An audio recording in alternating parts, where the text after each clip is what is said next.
This is where we come from, yeah, we did it. City on my back, I'm committed. This is where we come from, yeah, we made it. Now the whole team celebrating. We like, oh, oh, oh, oh, oh, oh.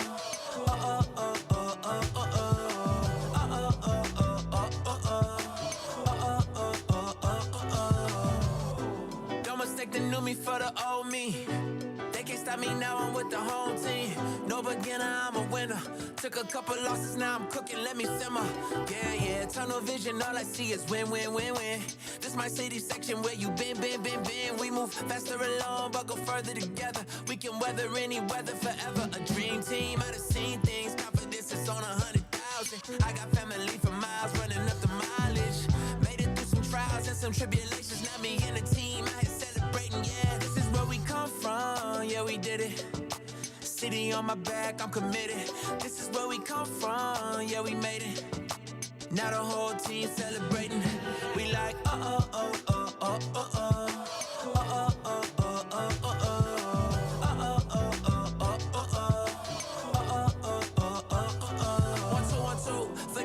You probably thought you knew. A new day is approaching, turn the gray skies into blue. I grew up on these same blocks, school of hard knocks. Had to get it on a hard time, took the hard shots, but we made it. Anticipated, highly decorated. The home team is winning, celebrated. The victory is all mine, and everything is alright. And you know how to see things, confidence is on 100,000. I got family for miles, running up the mileage. Made it through some trials and some tribulations. Now me and the team, I had celebrating, yeah. This is where we come from, yeah, we did it. City on my back, I'm committed. This is where we come from, yeah, we made it. Now the whole team celebrating. We like, oh, oh, oh, oh, oh, oh.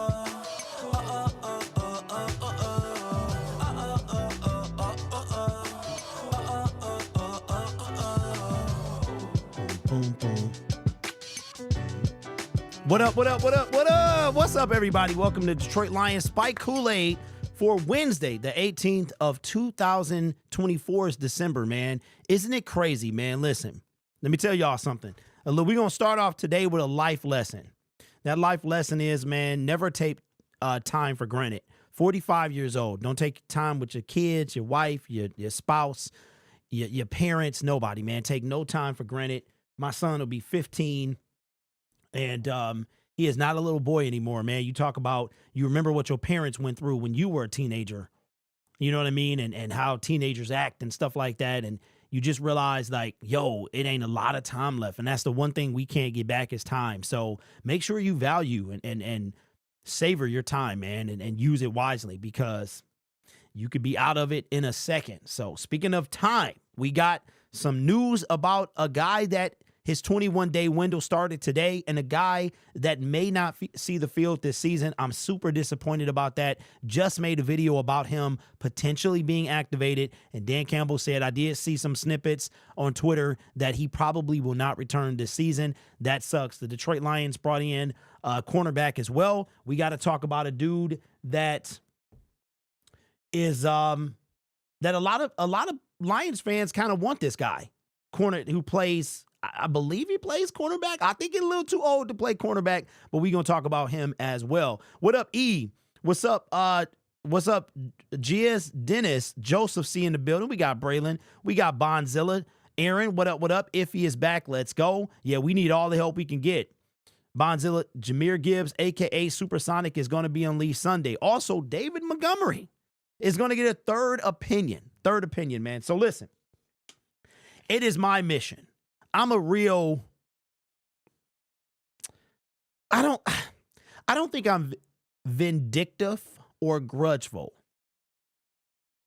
but I carry chips on my shoulders, and I'm petty for sure. So my goal, one of my goals, is to be the best person and creator I could be. I got another goal too, and that goal is to put Woodward Sports, to give them some legit competition. Absolutely. I'm not talking about the people that work there, but the people, the person that I first of all, I'm honored that they never asked me to do anything. I'm honored that. I've always said I would never appear on their show or any of their programming. You are not going to catch me in the same stratosphere as that group. I'm not talking about anybody there directly. I don't know them. I just know what I see on Twitter involving their owner. He seems like a weird, crazed, psycho individual. Of course, allegedly, I don't know for sure. But my job, my goal is to give them some stiff competition. So in 2025, we got some work to do on this channel here. We got some work to do, man. Creators, bringing in creators. I'm thinking about using this platform as a way for creators to talk about their favorite team, and they might not need to start a YouTube channel. Maybe they come on board and get their feet wet or something like that, and we'll go from there. So 2025, you know, is the year of business for me. It's time to get this. I'm doing YouTube full time, and all the business things that have to do with that. And I'm trying to take this thing to the next level. For those of you who don't know, in 2019, when I started talking Detroit Lions on YouTube, this has been my goal, is to YouTube gave a way for us to not have to listen to 97 won the ticket. Then basically Woodward Sports came and was that organization. They used us YouTubers to get on top, and now they have ties with Fox News and stuff like that. And it's time for the little people. You know what I'm saying? I'm not rich. I don't have the backing to do it, but my personality will carry me the way. I will get the right talent. The next 5 years for the Syndicate brand is going to be big. So make sure y'all stay tuned for that. But we got a lot of stuff to talk about. Dan Campbell goes viral. A clip that goes viral yesterday. I loved it. I love what he had to say. Jahmyr Gibbs had a lot to say as well about him carrying the load and the Detroit Lions not being out of it yet. Jared Goff with a lot of stuff to say. The Detroit Lions were on fire yesterday. We got to listen to Dan Campbell's press conference. It's 15 minutes, so I don't want to take too much of your time before we get right in that. I don't want to go. Did you see their tweet? Did you see their 97 won a ticket tweet of them crying? No, I did see that. Hey, Aaron, I saw that as well. Shout out to Richard Sherman for absolutely bodying Emmanuel Acho, who is an absolute tool, in my opinion. I'm going to tell you what, and this is real talk. If there is a guy, if there's once a collaboration that was happening and then it doesn't happen, something is usually wrong. And Emmanuel Acho was one of them guys that you could see a long time ago. He had his own agenda. He wanted his own thing. And that is a quick way to destroy any relationships that you've built, is to step on anybody you have to get your own. And that is something that is despicable. What's up, Steve? Says, Derek, you are better than Woodward Sports. Never change your format. Give them time. Give it time. Have faith in your vision. Steve, first of all, thank you, man. I appreciate that. It always amazes me that I'm one man that can keep so many people's attention on different platforms. Right now, I've really dedicated my time to Syndicate Sports Detroit.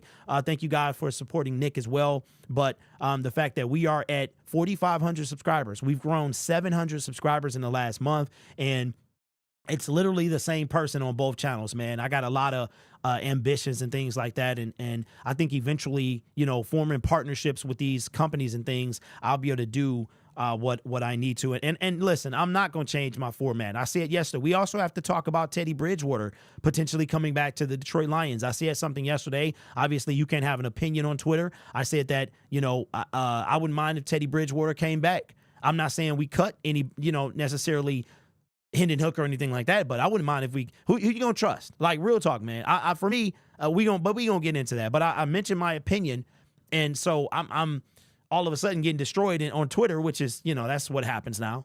And but it kind of, you know, turns me on a little bit. You know what I'm saying? You know, not really, but I enjoy stuff like this because you're not going to control my view, right? So anyway, Twitter's like a mob, man. It's like, you know, West Side Story or something. I have respect for Richard Sherman standing up and defending Dan Campbell. Absolutely. Bonzilla. Okay, let me see. Did you see they open Iffy's window? Yeah, we're going to talk about that. Do you think Emmanuel Mosley will be playing soon? Jason, he has to. He has to. Emmanuel Acho is a super hopper. I can't stand anything he's in. I've never liked him. I hate the facility. I watch clips to see if they're going to give me some content. I cannot stand Emmanuel Acho. You can tell he likes to be in control. He had an agenda from the very beginning. I mean, I got more respect for Nick Wright than I do Emmanuel Acho. He is just, to me, bruh, I don't know. John Doe in the building. What up, what up? Says, Minnesota fans think they're going to win the division. Can't wait to beat them. Well, listen, let's do this, John. Let's do this, T. We got 2 more weeks before that happens. Minnesota got to play Seattle. They got to play Green Bay. And I think one of these teams is going to do some dirty work for the Detroit Lions. Green Bay is trying to fight. The division is not a thing, but the 5th seed is still a thing for the Green Bay Packers. The Green Bay Packers sit at 10-4 right now. If they win out, Minnesota loses out, they could get the 5th seed, right? So, and they're closer to getting a home game potentially. So I don't think the Minnesota Vikings going to come into Ford Field with 2 losses. I think they're going to have 3. I think they could drop the next 2. Seattle is trying to hang on to that last playoff spot. So, or that division lead, right? The Cardinals are not out of it. The Rams now have the division lead. The Seattle Seahawks had it going into Sunday. The Cardinals are not out of it at 7-7. So this is not over. Not over for sure. Teddy Bridgewater didn't do us wrong. No, he didn't. Bills fans think we're not going to go to the Super Bowl. They got cocky. They too cocky. I hope we play them again. Well, T-Stay Cold, whenever you see a Bills fan, this is what I love about Detroit. I think 8 Mile was one of the perfect movies for Detroit, and Eminem, he couldn't have foreseen this, or maybe he did and we just talked about it. That video was a tank. I knew it was gonna tank, bro, but I didn't know it was gonna be that bad. So we talked about Eminem, and one of the lines that always stuck out to me in Papa Doc's rap battle at the end is he says, "I know everything you're about to say against me," and then he starts to list all these things that Papa Doc could potentially say about Eminem, giving Papa Doc nothing to say, right? If what they're going to say about the Detroit Lions, well, you ain't been to a Super Bowl. Well, that's going to end eventually, right? It's going to end eventually. And the Bills have lost 4 in a row. So I don't think they've won either, right? And on top of that, you have 4 consecutive chances. In my opinion, yours is worse. They're way worse than us. And when we make our first Super Bowl, I think we win it. So you can spit that right back at them. Terrion officially cute CB1. That is a fact. Just worry about Arnold being on the Allens, Jeffersons, A.J. Browns of the world. I hope he's ready for the challenge. But here's the thing. He started. He came out the gate, right? He came out the gate on what? Puka Nacua, Cooper Kupp. Then you go straight to Mike Evans, Chris Godwin. Then you go from that to, who was it? Don't tell me. Arizona Cardinals, right? Then you got what's their name? What's his name? Marvin Harrison. Then you go to DK Metcalf, right? So he been through the fire. I think he's gonna be a dog his second year. I think he's gonna be an absolute dog. But without further ado, man, let's get into it. Dan Campbell's press conference. I have seen snippets of this. I don't want to drag it out too long. But I have not seen. I've been saving it for this moment. So if you have not seen Dan Campbell's press conference, here is Dan Campbell talking about the game and giving some updates on David Montgomery and such. Here we go. So we got to be ready to go, and but all that being said, I still think it goes back to us, and we gotta play clean football, and we got to play at a high level and play with a lot of details, and just get back to the basics is what we do, and that's really what this week's going to be about for us is honing in on what we do and just playing fast. 2 games since making their coaching change. Mm-hmm. How much do you lean on the old film, or are you able to decipher any tendencies in just that short span? Yeah, it's hard to it's really hard to say that you're gaining a lot of tendencies on just 2 games. So we're really using it all. I mean, you do kind of look at that. Eric Washington's calling the defense now. Know him, got a lot of respect for him. Thomas Brown's done a good job, running the team, calling the offense. And so they've got things they like, but they're also, they got a lot of variety in what they do. And it's hard to say with just 2 games. So we're going to prepare for really everything they've done. We have to be prepared for that. And inevitably, every week we get things that unscouted looks. That's where we're at now. We get a lot of those. So we need to make sure that we're looking for everything. We'll have our guys prepared and ready to go.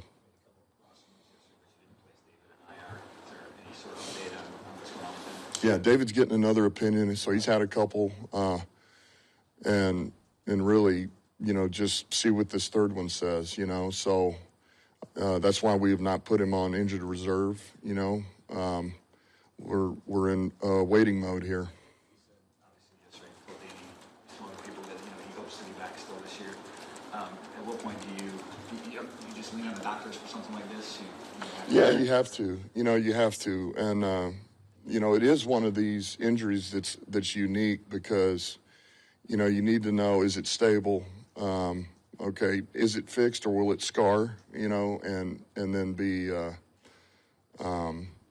certainly stable for now and for later, and then you got to rely on him. Like, hey, man, I'm good. I can do this. And so it's a combination certainly of the doctors, but him as well, where he thinks he can go with it and can he protect himself and play at a high level.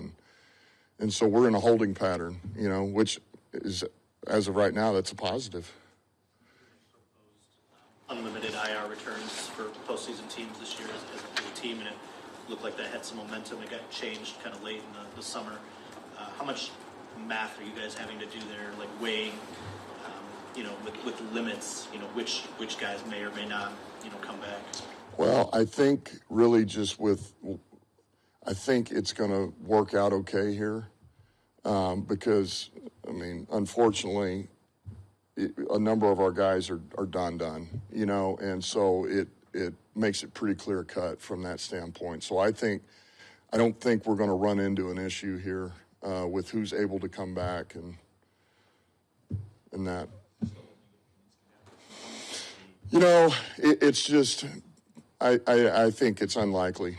I think it's unlikely. He's tried. He's been rehabbing. He's doing it. It's just trying to get over the last little hump here is it's been tough. So he's doing everything he can, and those guys are doing a heck of a job rehabbing him, trying to get him back. But I think it's unlikely. I know you addressed the whole "the sky is falling" notion, but by saying it could be exactly what you needed, and I know you don't mean the injuries, but you need for the team. How do you shift it from that to that in your players' eyes and your eyes and everybody's eyes? Well, what's interesting is there's two things that unfold. Really, it's the loss, right? When you haven't lost since September, so there's the loss element, and then there's the injury element, and so everything gets compacted, and so you really need to address both, and that's what we did. And one is, hey, we mentioned it, So we got popped in the mouth, and we got to get up off the ground, and we got to go back to work and reposition ourselves to be able to play the next game and learn from what just happened. And the other is to not lose confidence in the fact that we still have really good players here on defense, and that we have good coaches, and that we can play any way we need to play from that standpoint, but as well as offense and special teams to still win games. And so that's what's important. And really, you just got to stay focused on what's in front of you. It really is just worry about today and worry about today's practice and what your job description is and how you're going to play the very best you can play. And it's my job to alleviate, stress in some areas, and just kind of balance the buoy, if you will. And we'll do that. You mentioned you still have plenty of excellent offensive players and Jared Goff and everything else. Are some people overlooking that if they think the sky is falling? Yeah, look, first of all, you just can't convince me that I just don't. I don't believe it. We've got plenty here. And I'll tell you what, all right, when we come out of a game and everything that we said that we had to do, including our identity, we do that for 60 minutes and we lose the game, then I'll stand up here and tell you, you know what, we just don't have enough. But until that happens, you're not going to hear me say anything about what we have or don't have or can we do this. We got plenty here in the whole roster. We got plenty on defense. I believe in Kirby. I believe in Branch. I believe in Reeder. I believe in Za'Darius. I believe in Levi. I believe in Amik, Arnold. All right, guys like O'Connor. Ben Neiman, Jack Campbell. So we're good, and we'll figure out how we need to play. We've already begun to do that, and really, everything that we do from this point on is to how do we get to where we're playing the very best football with where we're at now, with what we have, by the time we hit the playoffs? That's really where the focus has got to be. Now, first focus, we got to be prepared, to go out and play a good football team in the Chicago Bears. And then the next is what I just mentioned. You often blamed yourself and took credit for the losses, not really running away from it at all.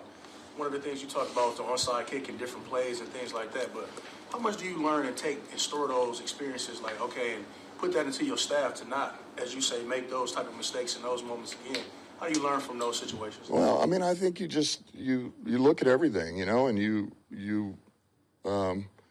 look, most of the time what you're going to, if you hadn't figured this out about me yet, it's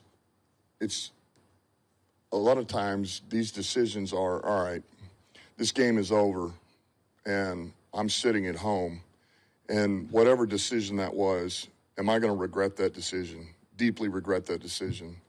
And a lot of times that's where it goes. Yeah, it's in the moment, but it's also, and if it doesn't work out, but I know I'm not going to regret it, and I'm good, And like the one the other day, what I said was hindsight on the onside. I don't regret kicking it. I do the fact that it went all the way down to the 5. I didn't know that was going to happen. So since that happened, hey, I wish I wouldn't have done that. But that's really what it is, man. I don't want to ever be in position where I stand in front of the team and I can't even look them in the eye because I did something that I knew in my heart I didn't believe in, and we lost. It's one thing you do something you believe in and it just doesn't work out, and I can live with myself, and I can look at those guys in the eye.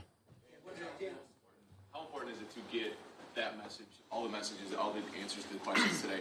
How important is it to get it right to your group of guys that at 12-2 are still atop the division, still can get that number 1 seed, but that's a group of grown men that just lost for the first time in forever. How important is it for you to get that message right in front of them this week? Yeah, look, we talked about it this morning. We just had the first meeting, really a significant meeting since the Buffalo game, and so. Like I say, I just hit it head on, and tell them what the facts are. This is where we're at. This is how we're viewed right now. And look, nobody writes our story, man. We're the only ones who write our own story, and so we have the pen, and there's a lot of football left, and I think we're looking forward to this, to be honest with you. So.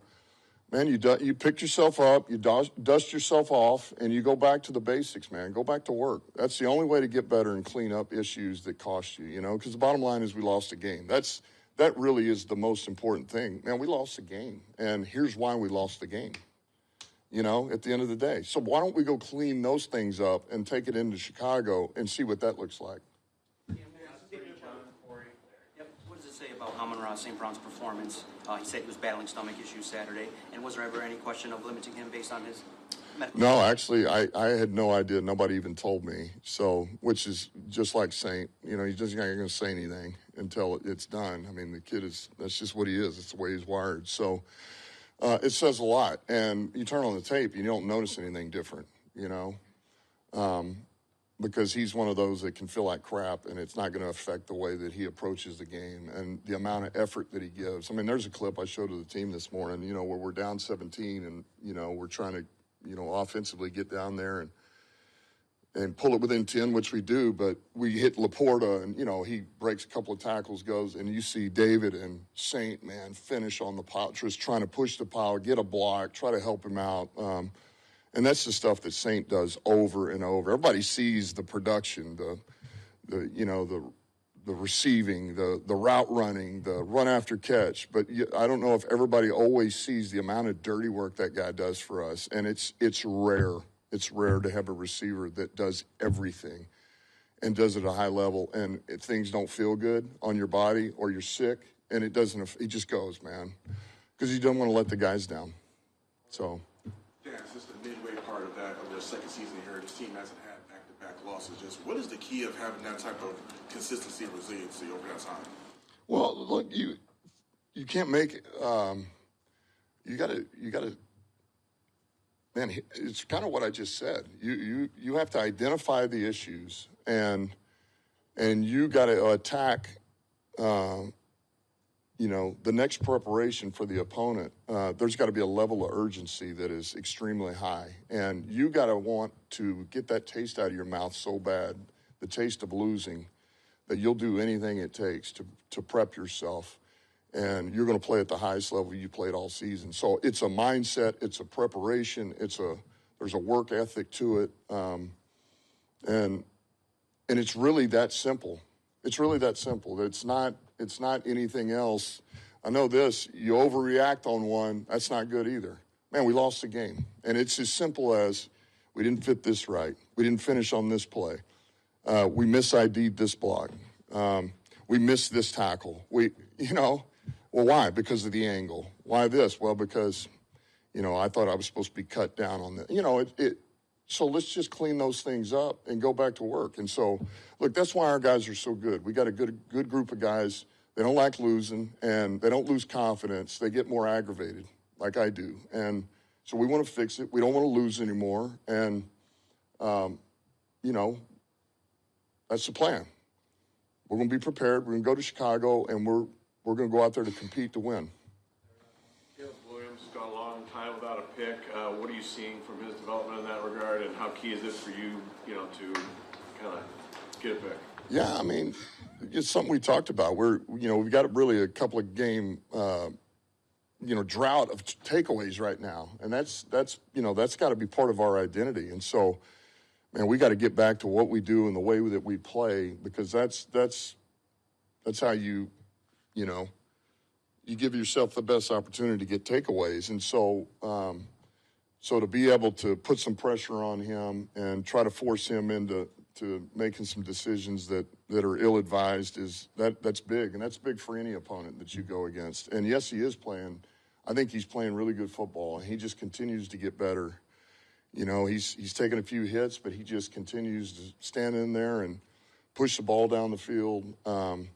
He's mobile, as we know. He can break, contain. He keeps his eyes downfield. And so, listen, man, he's a young quarterback in this league that really is continuing to improve. And he's got plenty of weapons. With 2 and 13 and, the tight end and the rookie they've got out there. They got plenty of firepower, Swift in the backfield. So, we got to find a way to try to disrupt him. And it goes without saying, we cannot let these guys run the ball down our throat. Like, we have to shut down the run game.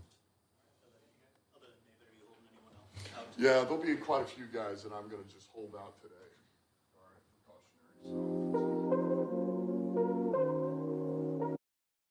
All right. That was your coach, Dan Campbell, in front of the media today. A pretty lengthy press conference. It's kind of crazy. My show is like his press conference, all over the place. The times is whenever whenever is whenever. But he said a lot, man. He dropped a lot of nuggets in there, a lot of stuff to dissect today. But you can see I put out a poll. Do you think that the Detroit Lions can still win the Super Bowl? And to my... Not really surprised. 86% say yes, while 14 say no. I'm going to tell you what, I haven't given up on the Super Bowl. I think that the Detroit Lions can make it because of the offense that we currently have. And I think that the offense is going to be what carries this team to the next level. But listen, we got another channel as well.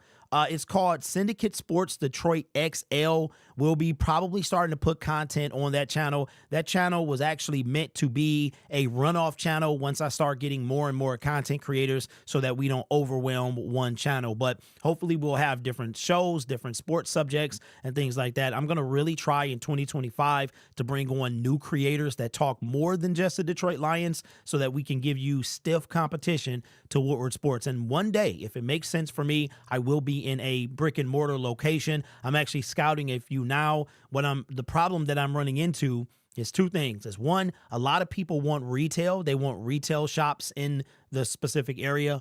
And the other thing is, does it make sense? How can this, I was talking to my wife about it. It needs to profit. Let's say that I pay $1,500 rent on a facility.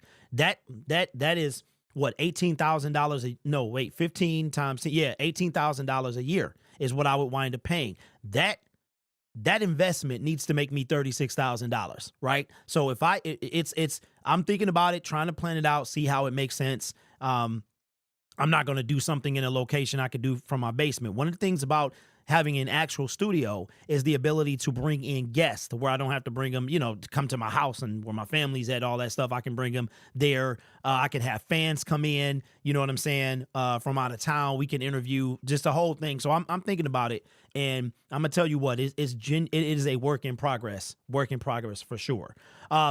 0 takeaways last game, right? Jason, that is correct. We got one in the Green Bay Packer game. It was a Christian Watson fumble. We haven't had an interception in what seems like forever, and we got no takeaways. We also did not get a sack, but we got a lot of stuff to talk about, a lot of stuff. Says, bro, how do you say that? Lilu says, we can still do it. We just need our defense to hold off long enough so we can score more points. I'm excited, man. We can score at will. I agree with you. The Green Bay game, you know what really grind my gears yesterday? I watched Rich Eisen, and Rich Eisen, bro, I really do like Rich Eisen, but you know what? He needs to just stop talking about the Detroit Lions. He said that the Buffalo Bills took us to the woodshed. Did we now? We scored 6 less points than them. They got off to a 14-point lead. We cut it to 6, right? Woodshed, bro. You know what that means, to be taken to the woodshed? That means you're taken back there and you are just beat half to death. You are left for dead if you go to the woodshed. I just don't like the condescending tone and the fact that nobody has believed us all season long. I mean, when we start, we haven't lost in 90 calendar days. We lose one time, and now the disbelief is creeping in, and we're going to talk about something that Dan Campbell said about the belief is what he has. It's a coin toss this season for me, but always behind the Lions no matter what since 1989. Is that birth? So that puts you at 35. If we win the NFC North and make the NFC Championship game, I'm happy. Okay, Jason, that's fair. That's fair. I won't be happy. Injuries or not. Look, Dan Campbell is the perfect coach for me because he's not using excuses, and I'm glad because we don't have time for him, right? We don't have to, nobody cares. We don't get an asterisk. Like you said yesterday, there's no asterisk to this season. Oh, you got 22 players on injured reserve. Oh, you lost 7 starters. Nobody cares about that, right? Nobody's going to put an asterisk by that. Patrick Mahomes, now he's hurt. He might not play. They might put him on the shelf to the playoffs. We'll see. What's up, Sergey? What's going on, man? We drop on Stephen A. Smith. Where are we at now? Well, we dropped all over, T. We 4th. Jesus. Okay, so let me guess. Eagles, Buffalo, Vikings. That's crazy to me. We won 11 straight games. We lose 1 to the MVP of the league by 6 points. And we just dogs now. We just dogs. Anyway, that's crazy. That is crazy to me. We have taken teams to the woodshed this season, not the Lions. That's what I'm saying. Like Rich Eisen, woodshed, it really grind my gears. But let's get into this because we got quite a bit of subjects, and I don't want to go on for 2 hours today, even though I could, man. But I appreciate the support with this channel, man. It means a lot. All right, so let's get into the first topic of business. So I made a comment yesterday, and Detroit Lions fans on Twitter didn't like it. I refused to call it X. They didn't like it. And that was, we got y'all, this is crazy to me, but we got I saw on Twitter that there's a former Detroit Lion that he wants to come back to the NFL for the remainder of the season. Now, we've talked about this before, but this is coming from Ian Rappaport. This is from yesterday. Says, QB Teddy Bridgewater tells Ed Rapsheet and Tom Pelissero he plans to return to the NFL after coaching alma mater to the state title. Teddy Bridgewater won a state title a couple days ago. He wants to come back. He said in the article, we'll see how these next 2 weeks play out. Might be signing with an NFL team, then returning to coach high school football in February. So he got that little itch that he needs scratching. So the question that I have for you is, would you welcome a Teddy Bridgewater return to the Detroit Lions? Or are you content with Hendon Hooker? Now, I put this on Twitter yesterday, and I'm one of them guys, man. I'm not spiteful. I'm not resentful. Well, maybe. But I'm super petty. And I'm one of the guys that feeds off of What's one of the dudes, man? I think It, even though It is a clown, so that might be the perfect reference because people refer to me as a clown because of my opinion. But It, never seen the movie It, never read the books It, but it feeds off of fear. If you're not scared of it, it has no power. Same thing with a troll. So maybe I'm a reverse troll. I don't know. But when people keep talking stupid to me, I enjoy it. I soak it up, and I'm like Captain America. I can do this all day. And my point is, I mentioned yesterday, let me paint the scenario. We're in, and I want you to honestly answer this question. Lions get a bye week. They get a bye week. They get the first seed. Now, I put this out there, and I got reamed because apparently I'm putting stuff into the universe, right? So this is a hypothetical question. Injuries happen in the NFL. We all know that if Jared Goff goes down, our season is over.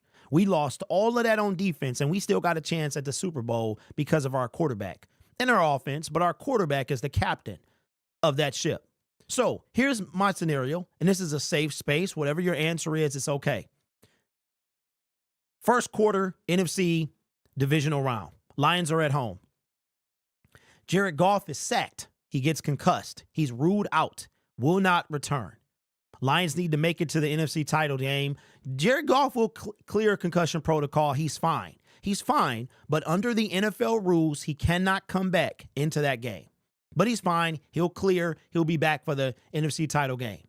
The score is 0-0 with 11:41 left in the first quarter. Do you have confidence that Hendon Hooker could win that game? There's no wrong answer. I would prefer somebody else. I would prefer, yes, when Hendon Hooker played the fourth quarter of the other game, when he came in the blowout against whatever team that was, the Jacksonville Jaguars, I believe it was, he went 3 for 4. He came in, played very well. I would not believe in him to win that game. I would feel much, much better with a veteran presence. That's just me. Hendon you're talking about essentially a rookie taking us in. Now, if he did, it'd be the greatest story of all time. Here's my point. If Teddy Bridgewater wanted to come back to the Detroit Lions, now I don't know how we can make that work with Hendon Hooker being our number 2 quarterback. I don't know if we can demote him to emergency. I have no idea how that would work. But if you told me that Teddy Bridgewater at the beginning of the season would be available at the end of the season, I would be like, yes, here's my philosophy. Teddy Bridgewater could come in. We don't need him over the next 2 weeks. Jared Goff would be just fine. We play Jared Goff against the Chicago Bears. We play Jared Goff against the San Francisco 49ers. Let's say Minnesota loses 1. We win 2.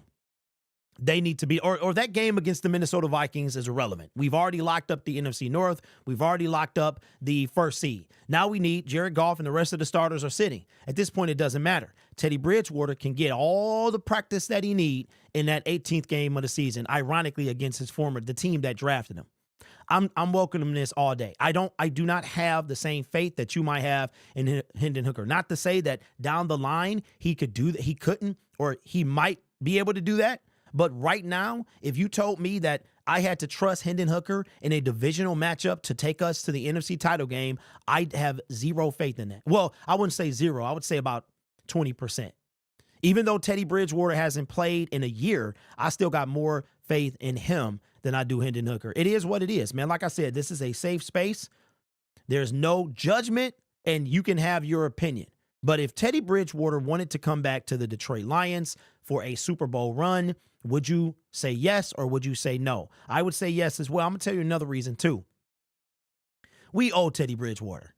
We completely blew that game at the end of the season last year. We owe him. We owe him. If you told me that he could come to the team, and this ain't even really about nostalgia or, but if you told me he could come back and, hey, man, we really blew it last year. Come on back, man. We got it. We got it this year. You know what I'm saying? I would welcome him back. That's just me.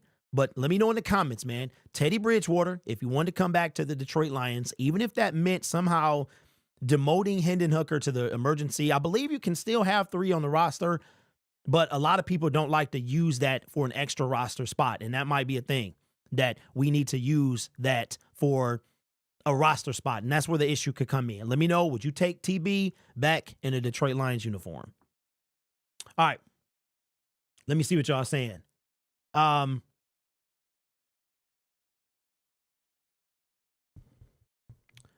The hypocrisy is crazy. Dang, I missed a lot.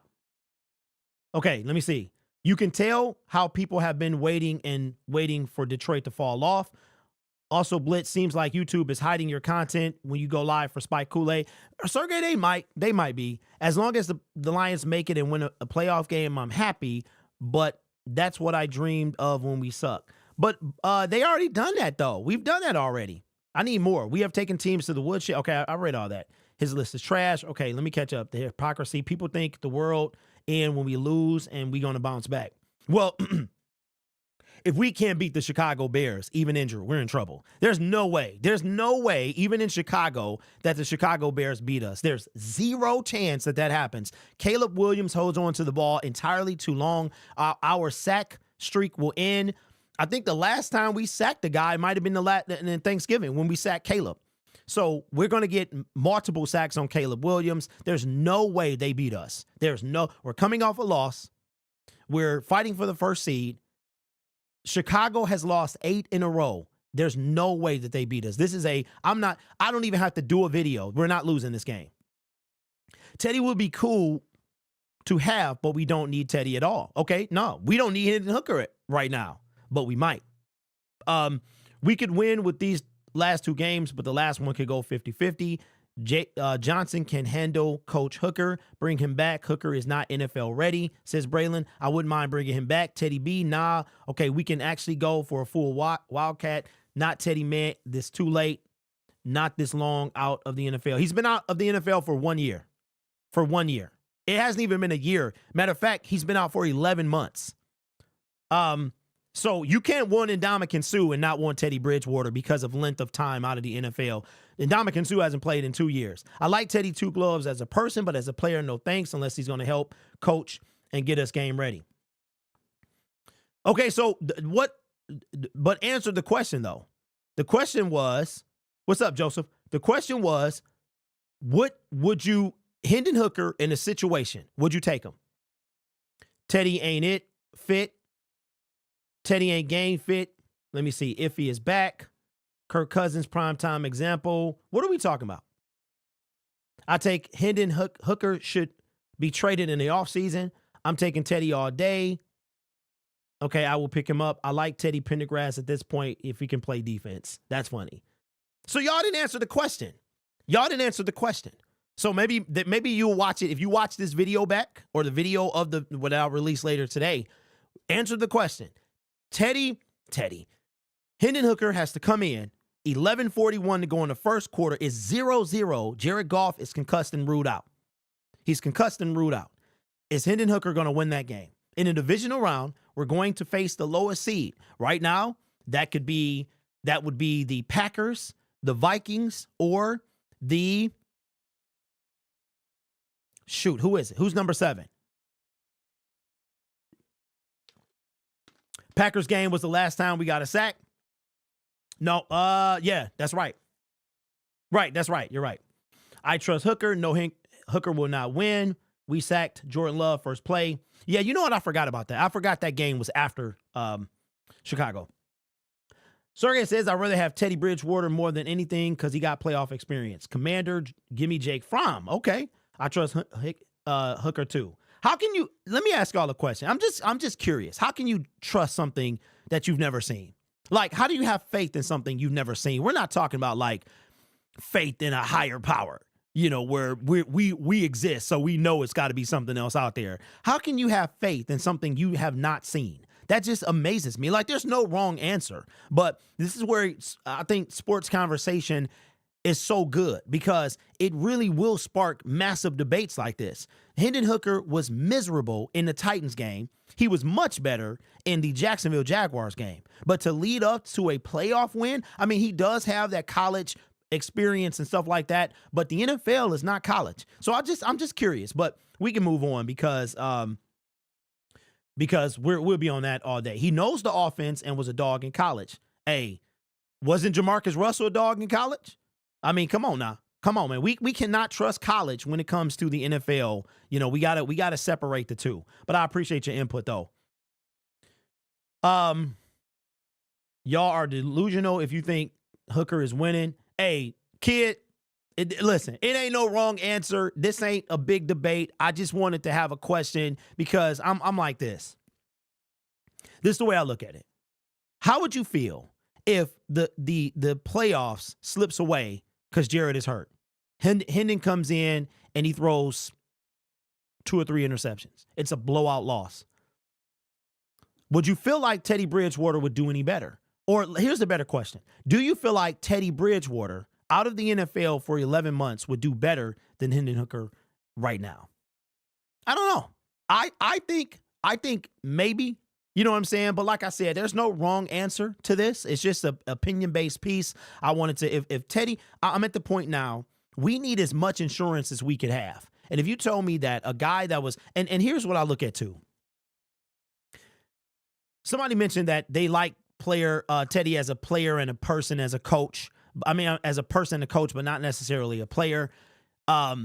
If I had to get some of his influence and I could get his quarterbacking ability, just think about the good he did for Jamison Williams. Remember, Jamison Williams credited Teddy Bridgewater with the growth that he made, taking the dude aside and practicing. And it's crazy how he did the same thing. He went to high school, did the same thing, bro. So I don't know.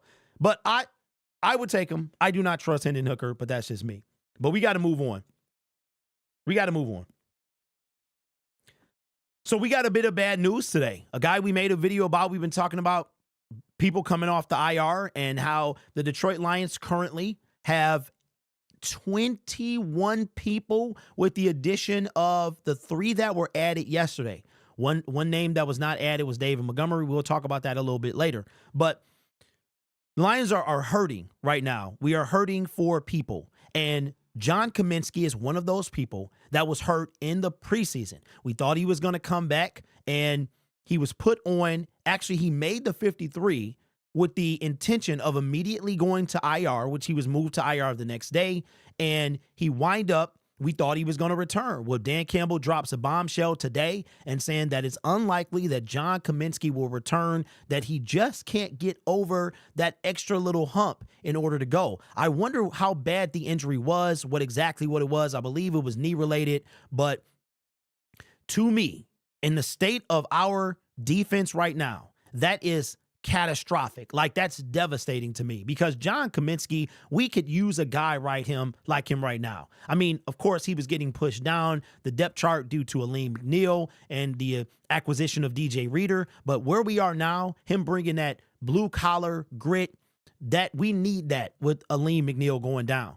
And unfortunately, we're not going to see John Kaminsky back. And I wonder if John Kaminsky is here next year. It'll suck. It'll suck if this is the end of the road for John Kaminsky and the Detroit Lions. But Dan Campbell said that it's unlikely. The good news, I guess, is that now we have an extra spot that will be open because John Kaminsky is not going to come back. But that is tough for me to see that John Kaminsky is probably not going to return because I think we can use somebody like that right now. And Dan Campbell saying that it's unlikely is bad news. So let me know what you guys think. How tough is it for you that John Kaminsky was put on IR without, I mean, they thought he could return, but sometimes, and then you start thinking about his career. Like, well, is his time over with the Detroit Lions? Is his career over? Maybe. Because if this injury, or does he just need a full calendar year to heal? So I don't know. I like to think that with all the starters and the offensive line, that he would have been a lot better than what we've seen. Well, like I said, John Kaminsky, the bad news is he probably won't be back during the season. The good news is, I guess if you can look, the silver lining is that now we have that spot because John Kaminsky was going to use up a spot in returning. He was, like I said, he was actually put on the 53-man roster because if he would have been on IR, he would have immediately been put or been done for the season. Isn't it ironic that that's his fate anyway, that he's probably not going to see the field? So the Lions are going to have to do something. Sorry to hear about John Kaminsky being done for the year. His 21-day window would have had to open because remember when he was put on IR, it was like Dan Campbell was saying probably the playoffs. And so you're talking about 3 to 4 weeks. So we knew we're talking about January. So I was like, okay. So I'm thinking, and we talked about it in the previous video, that we would have had to hear something about John Kaminsky in the next couple of weeks, because the playoffs are 3 weeks away. If the Lions get a bye week and get that first seed, they play in a month. Can you believe that? The playoffs are about a month away. And the Lions would play, I believe, I was talking to my wife the other day, their first game would be the 19th if they get the wild card, which is 31 days from now if they, get the first seed. So we kind of knew John Kaminsky's time was running out, and now it seems that it is over. John Kaminsky will most likely not return to the field this year. And will he return to the Detroit Lions next year? We shall see. So give me your thoughts on John Kaminsky not returning for the 2024 NFL season. Braylon says very tough. With the number of injuries, what's up, D-Mac? With the number of injuries we have, every replacement is important. So John Kaminsky, he was hurt. I don't remember when exactly. It was sometime in the preseason. He was hurt, and instead of putting him down for the season, then the Lions thought he could come back at the end of the year. So he made the 53, knowing he was our first person on injured reserve. And the thought was that he can make it back to the playoffs, but he did not. He's not going to be able to do that. Kid says we got to pick up some bodies. We do. That's why we're going to talk about another guy as well. Grid Shannon Sharp said the Lions injuries, he's taking Philly to win it all now, and that they're the best team in football. Well, you know what, Giz? That's why I'm on this platform. So we lost our best defensive player, and we won every game until last Sunday. They don't even give us a chance to get on the field. They don't even get a chance, bro. Yeah, we play the Bears. Yeah, we play a beat-up 49er team that they're probably going to be eliminated this Sunday, or we have a good chance to eliminate them. And they not the Philly's the best team. Philly, okay, we'll listen. I feel like Philly's going to lose. I feel like Washington and or Dallas is going to beat Philly. I believe that 100%. What's up, A? What's up, Lauren? What's good with you, bro? Shout out to Stephen A. What, SA? Oh, SA Tech, San Antonio, Texas. I got it. When it matters most, will Philly be able to put together as a team or crack under pressure? Thank you. Thank you. I think they lose. I think they lose. I think they lose this week because the Washington Commanders are not in the playoffs. They're not guaranteed. They're not. They can be, if they lose out and another team wins, they're out. Their spot is not secured. That's the team holding on to the 7th seed. So they're going to be playing for something, and I wish I could watch that game. Eagles are dysfunctional as heck. Yeah, very true. All right. David Montgomery is going to get a third opinion for his knee injury. I guess, excuse me, ate some peanuts before, or some cashews before the show, and they're stuck in my throat for some reason. But David Montgomery, you know what? Let's start over because I'm not putting that on. You know what? We'll merge these two videos together. David Montgomery is getting a third opinion. Dan Campbell said that he's wanting a third opinion. How quickly things change. It went from out for the season, and we've been seeing that a lot this year of quick, he's done for the year, just done. And it's based off of timing as well because, we only have 3 weeks left in the regular season, and then, the Lions have at least a 4th guarantee game. But David Montgomery, I'm like, so it sounds like he really, really is trying to decide whether or not he can play. David Montgomery, he might be one of my favorite players, of all time. I'm going to tell you why. This guy, I remember when he came in and he had his press conference for becoming a Detroit Lion a couple years ago. And he said, it was something that he said. Now, we had Swift on the team. We had DeAndre Swift on the team. And this is before DeAndre Swift was traded. And this kind of, to me, signaled the end of DeAndre Swift, even though it hadn't been official yet. David Montgomery, DeAndre Swift would have been an interesting combination. But not as interesting as Jahmyr Gibbs, Sonic and Knuckles. That's something you don't see. But David Montgomery stated in his press conference how he takes it personal if he can't play. He literally takes it personal. And we've seen in the games that he's missed this year that he takes it personal. And I find myself, I'm wondering if the Lions are going to have to protect this guy from himself, because David Montgomery, according to Dan Campbell, is on his third opinion. So you get opinion number one. I'm guessing opinion number one says you're done for the season. David, like, nah, I'm not having that. Is it some hope that well, it might be some hope you can play. Okay, you know what? I want a second opinion. So Dave Montgomery goes and gets a second opinion. I'm wondering if the second opinion was like, you know what? If these things happen, we go in, we do a little cleanup, you give it a couple weeks, you could be back for the NFC title game or the Super Bowl. Dave Montgomery says, okay, let's get one more. One more opinion. How often is it that you hear that a player goes for a third opinion? Usually one is enough. You know what, man? You really shouldn't do that. Okay, done. I'm on it. David's like, nope, not one, not two, but I need 3 opinions before I call it quits.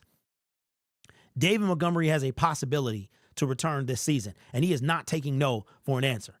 But I saw that very early on, that Monty takes this personal. Whenever you talk about him and he talks about being injured, he takes it personal. That's why what Devondre Campbell did was so egregious. That is why he's been suspended 3 games without pay. That is why he may not see an NFL snap at all, because you just don't do that. You have a person like David Montgomery that is trying his best and stay healthy, not jeopardize his future and his career, but he's trying his best not to be put up this season for the greater good of his team.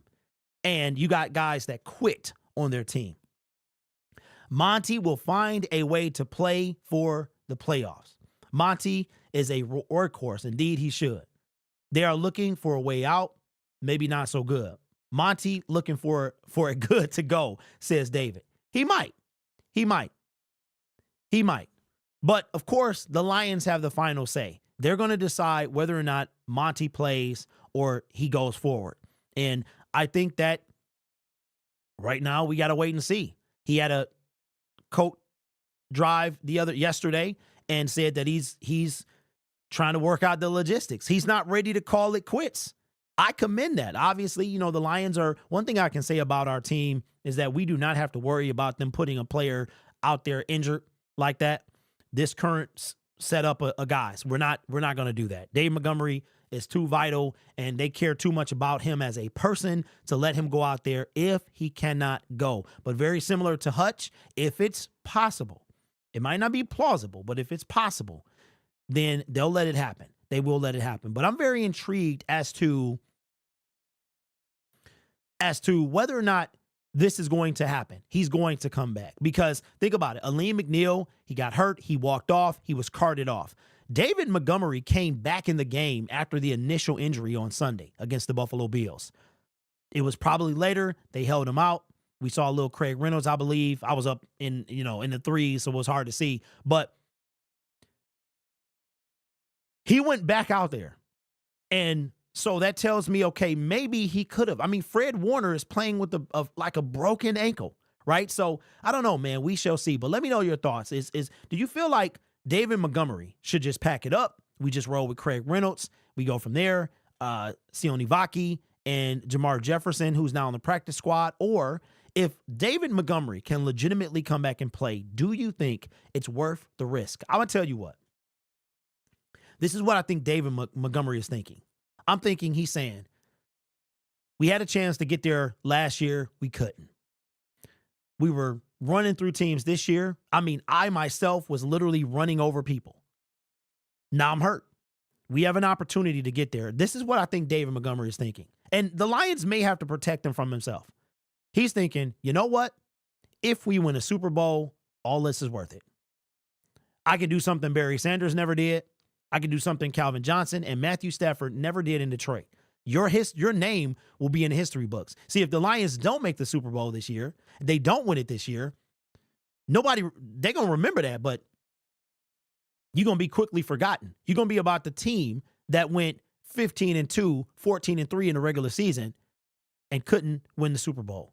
But if David Montgomery can help his team get there and win at the sacrifice of his knee, I think he could be. That's the type of guy I think David Montgomery, he takes it personal. Remember he said earlier in the year, It was something, and he said take it personal, right? So that's what I think. The Lions might have to step in and protect him from himself. I only want the best for him. We will find a way to win without him.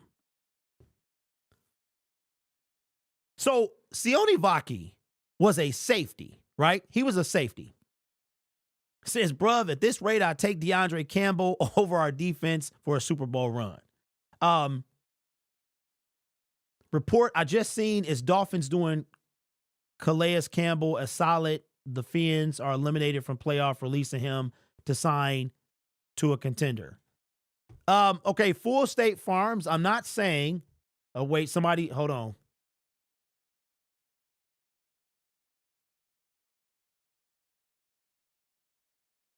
Oh, okay. I was just about, I said, let me check. I wasn't going to call you a liar, but I said, let me check.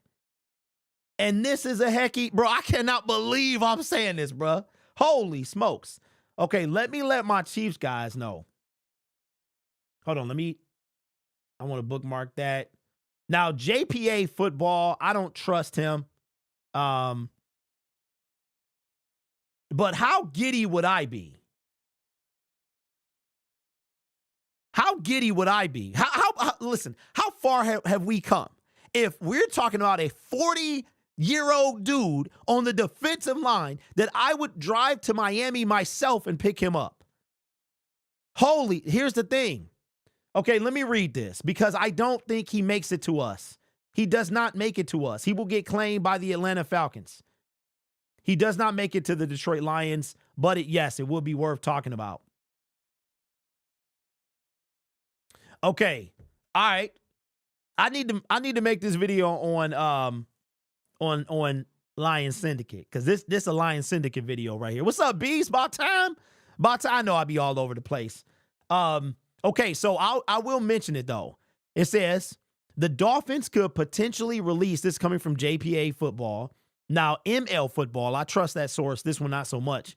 Once they are eliminated from the playoffs, to give him a chance of joining a contender per the source. Here's the thing, though. He has to clear waivers, and he will not. There's no way. Malik, Atlanta is a contender right now. They're literally battling for the NFC South. They're battling for the NFC South. Okay, Kira says Falcons don't need any more D linemen. Kira, I think the Falcons would disagree with you. They still are at the bottom of the league in getting to the quarterback, and that's why they would sign him. They would waive somebody, and they would sign Calais Campbell. They traded for Matthew Judon, and they still can't get to the quarterback. The only reason their sacks went up like the way that they did is because they had a multiple sack game against one of these guys. But if he gets claimed, he doesn't have to play for a team. He just retires. Okay, that is true. Full state. So I'm confused on that rule because in some cases it says that a player can turn down a claim, and in some places it says they can't. Odell Beckham said that I think you might have to retire. I don't know. But then what happens if he retires? That is true, but obviously he wants to play. With Penix starting. Yeah, Kiera, that's why I think they made him do it. I think, because I'm like, dang, I said they won the game. Kirk didn't play well, but they won the game. Raheem said Kirk just gave them their best chance of winning not too long ago, and then you pull Kirk for Penix, who has no NFL experience, right? This is crazy to me. So I feel like, yes, Kiera, but I can't. Okay, so let's do this. Let's do this. All right, so I don't want to be this guy, and I'm not trying to be this guy, but the beauty about being able to speak is having an opinion, and I'm going to give you mine. I want you to give me yours. So the Lions are going to be without David Montgomery for some time, and we're talking about potential replacements. Now, the Lions went into the season with 4 running backs on the 53-man roster. They had Jahmyr Gibbs, they had David Montgomery, you've got Sione Vaki, and then you have Craig Reynolds.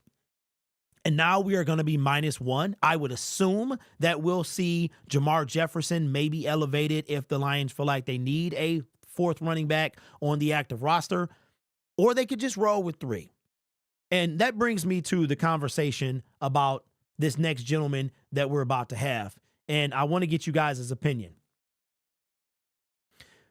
We talked about this. I made a video on Lion Syndicate. It did okay. It didn't do great, but the amount of kind of pushback that I'm getting about potentially signing this individual is the fact that we have Craig Reynolds. Now, don't get me wrong. I absolutely love Craig Reynolds out of Kutztown. I've been with this journey since he's been with the Detroit Lions. You remember on Hard Knocks, Craig does everything right. Deuce Staley, when he was our running back coach at the time, he said, Dan Campbell specifically asked, what about Craig? What about Craig? What do you think would happen if we cut Craig? They said, you can't cut Craig. The O-line would have a fit. He is what the Detroit Lions are. And he's proven himself. He deserves to be on his team.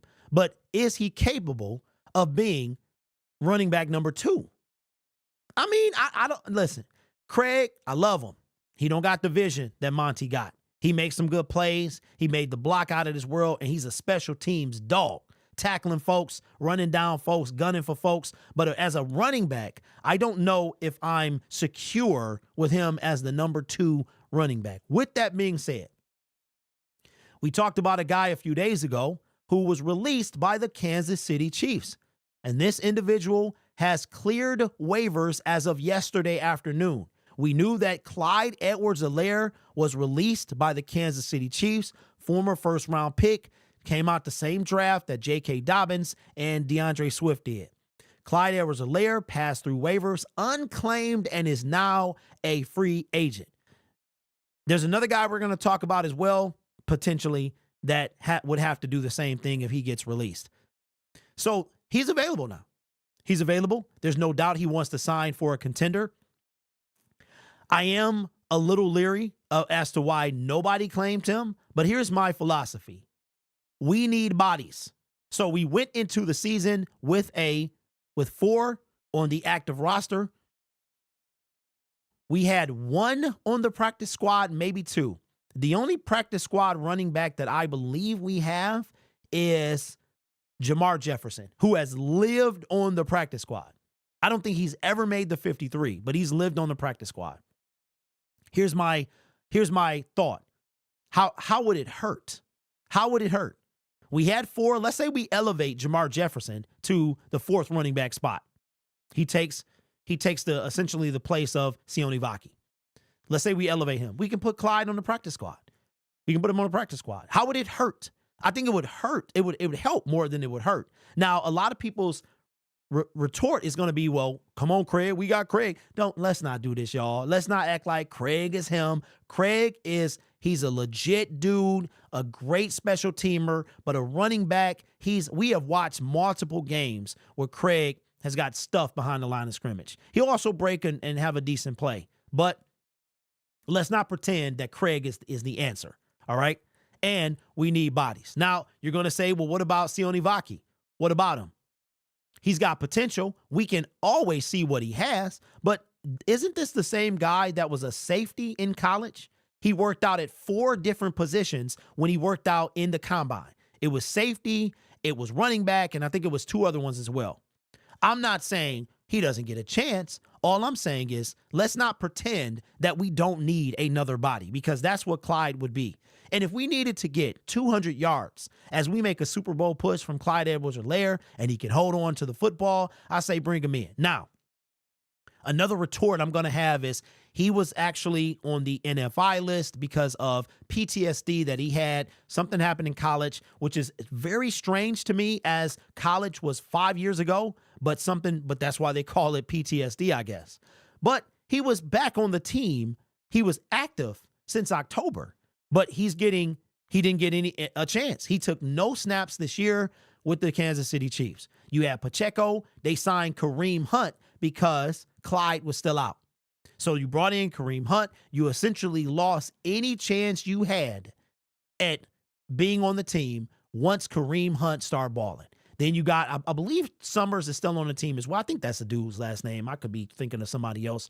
But the big running back that they had. So they decided to go in another direction. So would I bring him in? Absolutely. There's not a single person that I would say no to coming into the Detroit Lions. You're not, if you're not, because we got 3 more games to go. Who knows if somebody's going to go down? Who knows, right? I would be very surprised if we get through the next 3 games without losing a single body. I'm not saying for like the season, but at this point, we're looking at injuries that could derail somebody for the rest of the season because we only have 4 games left in the NFL season if we get a wild card game. Well, we have 1 playoff game, so that makes us having 1. We just have to decide whether it's going to be a bye week, which the Detroit Lions are 100% in control. They don't lose another game. They have a bye week. That guarantees us to have 4. So let me know, how would you feel if the Detroit Lions decided to bring in Clyde Edwards-Helaire? Here's what I'll say. We worry about things like personality and if he fits the team and all that stuff. That goes without saying. If the Lions don't see fit, he's not coming. If he's not mentally right, he's not coming to the team.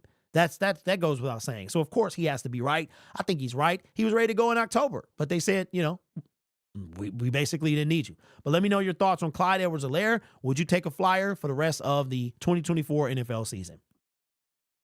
Gaming Syndicate, what's up, man? Says Iffy is back. Absolutely. You get 14 guys on the practice squad. They're not stuffing her. You get 16, my friend. You get 16 bodies on the practice squad. I believe COVID rules. Once COVID came, I believe they changed it to 16, but I could be wrong. Yes. Yeah. Iffy is back. Practice report. Zadarius Smith, Reader. Brad traded up for Vaki, so it's time to go. Yeah, we'll see. We'll see. I'm looking forward to seeing him. What's up, Fresh? What's good, man? I'm heartbroken about all the injuries and literally hoping our offense can take over and carry us. Well, that's what's going to have to happen. Okay, so somebody said something. Oh, that's a Lion Syndicate. Not with all the defender issues. What's up, E? My day good, man. My day is good, bro. Okay, how long we been on? It's got to be over an hour because of the live stream. Man, we be going, bro. Okay. We be going. All right, so I did a video about this the other day, but I guess we will. Let me see how many people we got on the practice squad right now.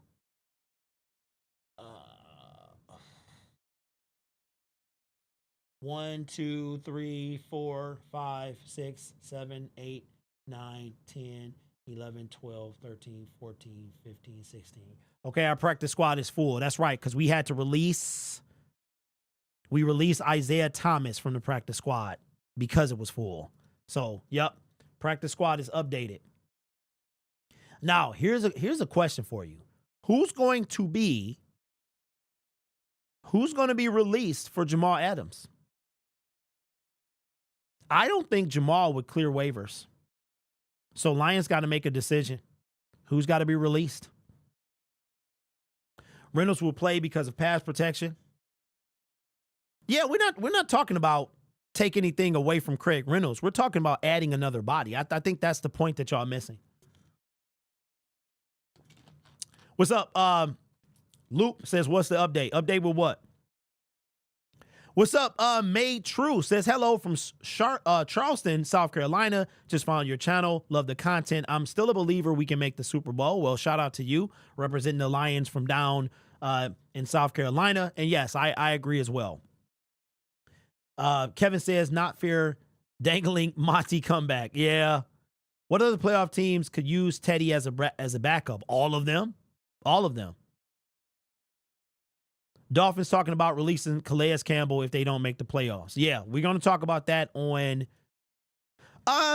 Eric, I've never thought about doing that for several reasons. Those aren't legit subs. You know what I'm saying? If I do a sub, like, what would be the point? I could see myself, like, let's say we're at... I don't know, man. I kind of feel like a prostitute. You know what I'm saying? I feel like a prostitute. Plus, it don't work because all you got to do is sub and then unsub. So I stay up. And then you can't even be on YouTube for 24 hours. They have a 12-hour cap that it'll cut the video at 12 and you have to start a new stream. So I've never thought about doing that, bro. I thought about it for like maybe a good cause or something, but not like for me at all. Kevin says, I'm checking you out from Frankfurt, Germany. Bro, are you stationed there or you live there or what? That is outstanding. Kira says, I think they elevate Jamar Jefferson to see what he's got before we play the Vikings. You know what, Kira? I think he gets elevated this game. I think he does. Yeah, I'm gonna make the Calais Campbell video on Syndicate. I got a couple to make to talk about over there. I would do it during trade day. Yeah. It's a good idea. I've never really thought about that, man, because I like to earn my subs. Like, sub to the channel. I mean, I could see if I was like at 99K, I could be like, oh, let me, because I want to get there so much, right? But CBs, that's the point. And that's what I'm like, it ain't because it's Clyde Edwards-Helaire. Because real talk, Clyde Edwards-Helaire, DeAndre Swift, J.K. Dobbins, real talk, it's kind of funny. Like, Clyde had his moment. DeAndre had his 2 or 3 moments. J.K. Dobbins had his 2 or 3 moments. But that running back class and that first 2 rounds, man, none of them are memorable. Like, real talk. You know what I'm saying? So, I mean, at this point, it ain't like because it's Clyde Edwards-Helaire. It's a body. It's the equivalent of signing Bruce Irvin in November last year, right? That's what this is. So,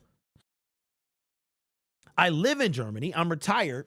Now I know why St. Brown has the German flag on his helmet. That's what's up, man. Well, you'll get to see a Lions game next year. You should make that. I believe the Lions are going to play in Germany next year. So you'll get to see that, man. Make sure you start saving up for that.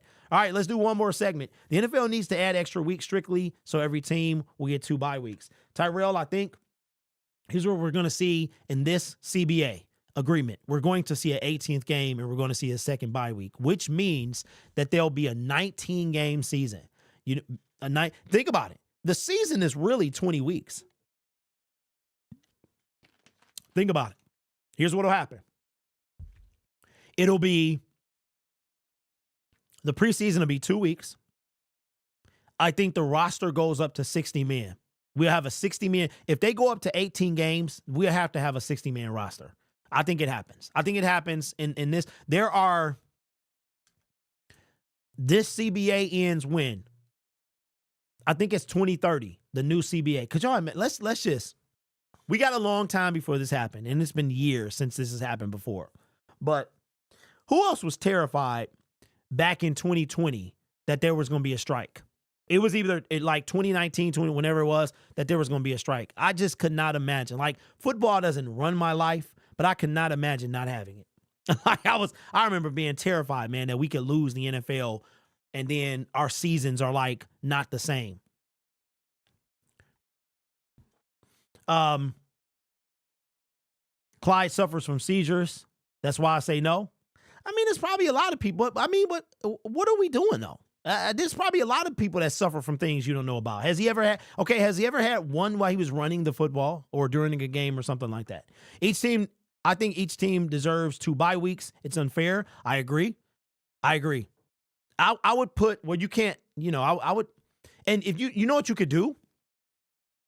You could do like, okay, so the NFL doesn't start bye weeks to like week 4 or 5, right? I think 4 is the first bye week. It's something like that. So the NFL would have to start bye weeks earlier. I think bye weeks would have to start in week 3, and then they run through week 14. So it would probably start in week 3 and end in because we would have a 19-week season, right? So I think they would end, you could push everything back 1 week. But I think that is I think that's a possibility. I would put a bye week around week 7 and 12. That's not bad, B. That's not bad. I think they should be as equal apart as possible, right? So if somebody got a week 3 bye, then they should have a week 12 bye or week 10 bye, right? Something like that. If there's 19, I think you start them in week 4, and then the second one could be like if a week 4 team got a bye, you could give that same team a bye in week 11. You know what I'm saying? Like, I would do that. That's what I would do. What's up, Big? What's going on, my brother? New Zealand is a rugby mad nation, but we need Lions game here in New Zealand. Hey, Roma, first of all, thank you for changing your name, bro. I appreciate that because I was struggling. with that. But yeah, I agree. New Zealand, man. That would be Okay, so here, hey Rome, I got a question for you. Every time I hear somebody, it's time for me to take my cleansing stuff. Siri, set a time. Siri, set a timer for 2 hours. I got to take my cleansing. Is it upstairs? It's not. Hold on. Let me take my cleanse stuff. Hold on. I'll be right back.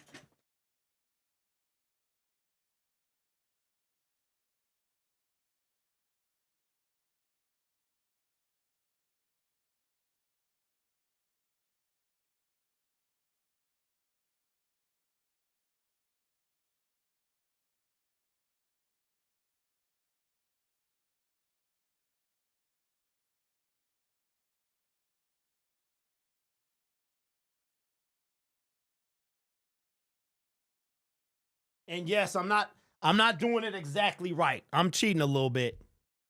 But I have lost almost 2 pounds. I've been on this thing for 1 day, and in about I think now it's officially 2 days. I got to take 5 pills. I take 30 pills a day. They're not pills, they're like supplements. 30 a day. It's a 20-day cleanse. I'm trying to lose at least 10, 15 pounds. And yes, I'm not supposed to be drinking pop.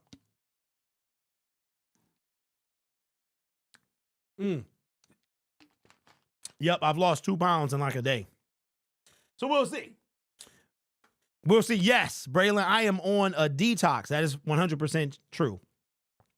Imagine Lions playing my country, Dominican Republic. Woo-wee. Most welcome with the name change, D-Man. Probably our poly names can be a tongue twister. Yeah, I wasn't even trying, bro. I wasn't even trying to do it. That's why I just be making stuff up. Kevin says you will gain him back over the Christmas holiday. No, I will not. Lauren says 100 days till UFL kickoff. Absolutely. As a matter of fact, when the YouTube check comes in very soon, I'm going to get season tickets, man, to the Michigan Panthers. And like I said, I'm really aggressively pursue a Michigan Panthers host for the syndicate. And I'm also going to really, as long as the UFL is around, I am going to support it the best I can. Yes, the games. You look at the games at Ford Field, and I haven't been there, but I've been hearing from people that go to both that most of the stadium not even open. They got a few concession stands. I think, of course, one of the things about these leagues is you got to trust it, right? Yes, the football is not as good, but it's something. And it's something. And think about it. Think about what it gets us through, right? It gets us through like tough times, man, with no football, right? And then it takes us from March to June, and then when June gets here, the Lions are in OTAs. So I'm like, yo, and plus the UFL gave us Jake Bates. It really did, and that's what the story of that entire league is about. Is guys like Jake Bates and Breland Speaks and multiple other players that have got a shot in the NFL this year, and it came from the UFL. I mean, Jake Bates was selling bricks 18 months ago.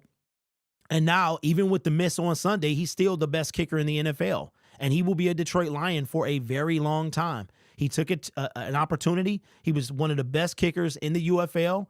He continued that and got him a NFL team. And guess what? Here's what my prediction is, that in the offseason, the Lions are going to sign him to a massive kicker contract.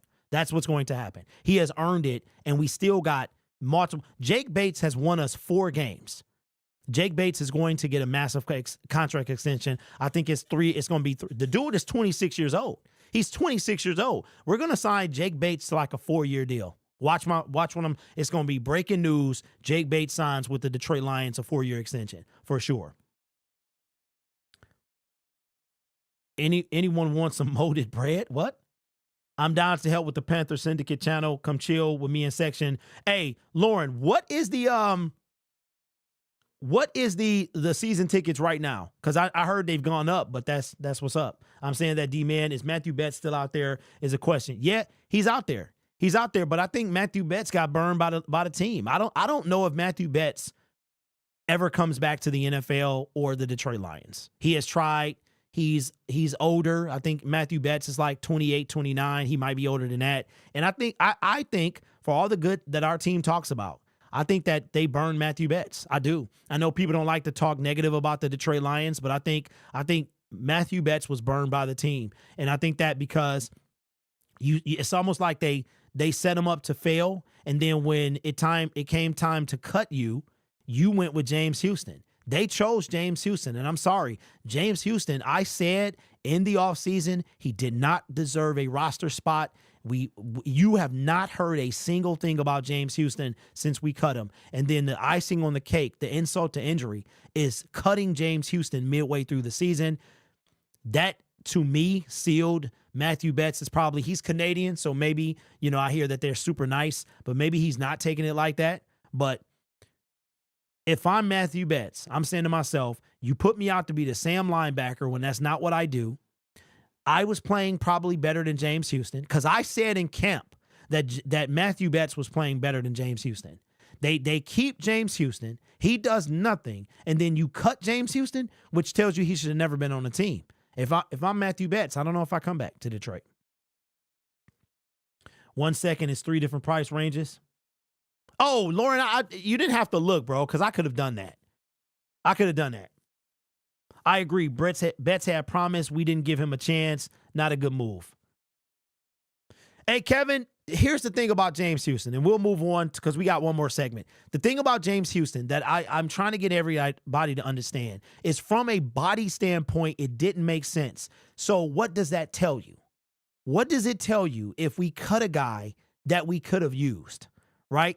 That's what I'm trying to get people to understand. Really?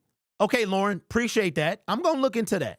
I'm going to look into that, man, to see what the difference is.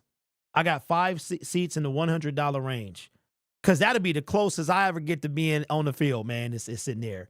Derek, this team needs to start passing it more using J-Mo, Laporta, and Patrick. Pass to set up the run from now on. Was Bugs the same? Phil? We know what happened with Bugs. We don't know what happened with James. But Bugs, I will say this. James seems like it was Bugs 2.0. Because while you didn't hear about fights on the sidelines and things like that, I think that James Houston was... I think that his attitude is why. I don't think it was a lack of talent because the Detroit Lions just kept... Dan Campbell said it just didn't work. He never said he wasn't physically able to do something. He just said it just didn't work out.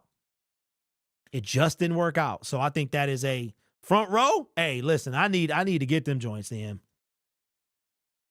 I doubt. No. Listen, I'm not saying that James Houston did what Isaiah Bugs did off the field. I'm saying that James Houston, in my opinion, I have no facts, but just knowing that if you cut a body that you could use because your team is already injured, and he was a draft pick, so it was hard for Brad to cut him, that it had to be something else going on. I'm not saying anything like Isaiah Bugs off the field issues. I'm talking about, but I found okay.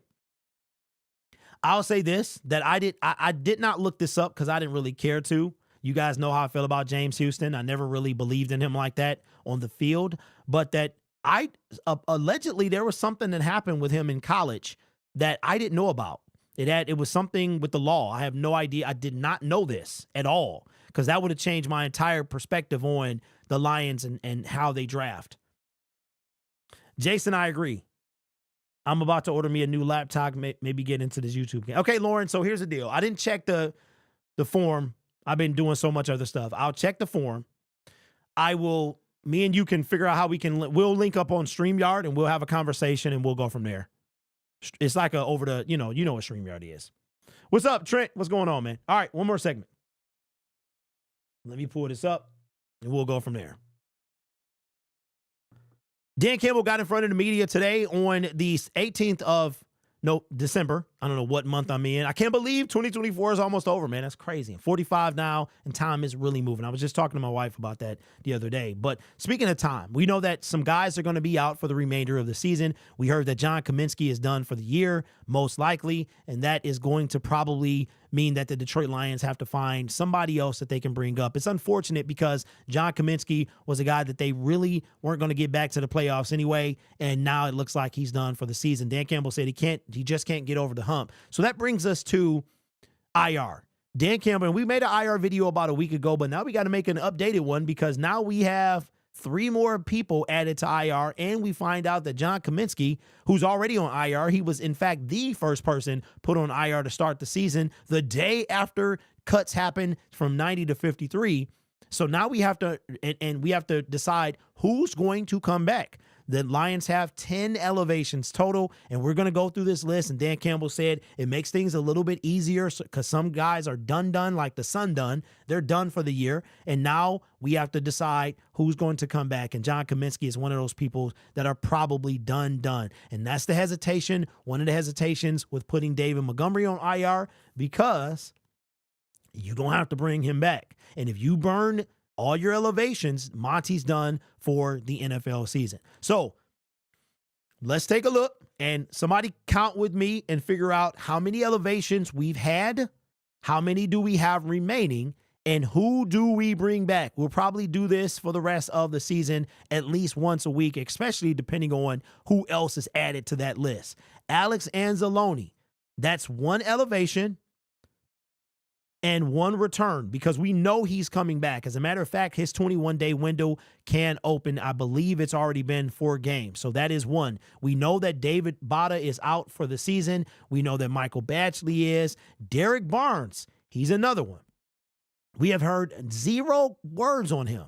There's no idea what's happening. I've not heard his name mentioned in about 3 months from Dan Campbell. I'm surprised nobody has asked about him. So that's 1 potential, 1 guaranteed. John Kaminsky, we heard that he is done.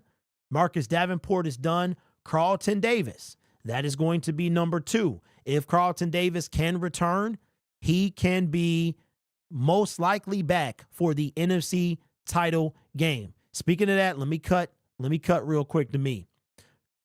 This is a PSA to every single football player. Put your mouthpiece in.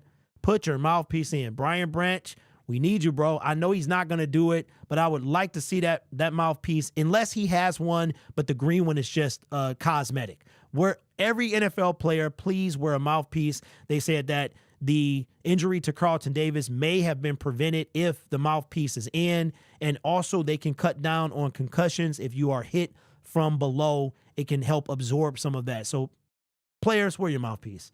All right. Carlton Davis. Khalil Dorsey, we know that he is done. Connor Galvin, he's done. He went out early in the season. We know that he is 100% done. Antoine Green, he's also done. Aiden Hutchinson, that would be number 3. Potential person that can return. Hutch said in an interview that actually is on this morning. It released this morning. I forgot the name of the YouTube channel. It's got Taylor Ratner, I believe, the guy that from Twilight. He's a host over there. I think it's his YouTube channel. He actually interviewed Aiden Hutchinson. I forgot the name of it, but you're probably going to have it pop in your feed because you watch Detroit Lions content on YouTube. So I have not watched it yet, but he's one. Nate Lynn is done. We know Aleem McNeil's done. Ife Melifonwu, he just opened his second elevation, his second open today. His 21-day window opened today. That is 4. And Ife is responsible for 2 elevations. As a matter of fact, up until recently, he's been the only one that was elevated for that. We know that this guy is done. Pecco's done. Ennis Rakestraw, that's another one. We don't know what's going on with him. Is he going to return? Khalif Raymond, that is number 6. Jalen Reeves-Maybin, that is number 7. These are all guys that are not done for the season. Malcolm Rodriguez is. Mekhi Wingo, that is number 8. So if you're following along with me, we have Alex Anzalone. is guaranteed to return. He is guaranteed to return. Mekhi Wingo, all these other guys, we haven't heard too much about them, right? So we get 10 elevations, not to mention that Broderick Martin and Emmanuel Mosley burned an elevation. So Emmanuel, 1. Let me come back to me. Emmanuel is 1 elevation. Broderick is 2. Iffy is 3 and 4. So is that correct? So we've only had those, Iffy twice, Emmanuel, Mosley, and Broderick, which is 4, which leaves us with 6. Okay. Thanks, B. Okay, so that means I won't release that video. But Emmanuel Mosley is 6. Or that leaves us with 6, okay? So now, knowing that, who comes back? Who are the 6? Broderick just should have stayed on IR.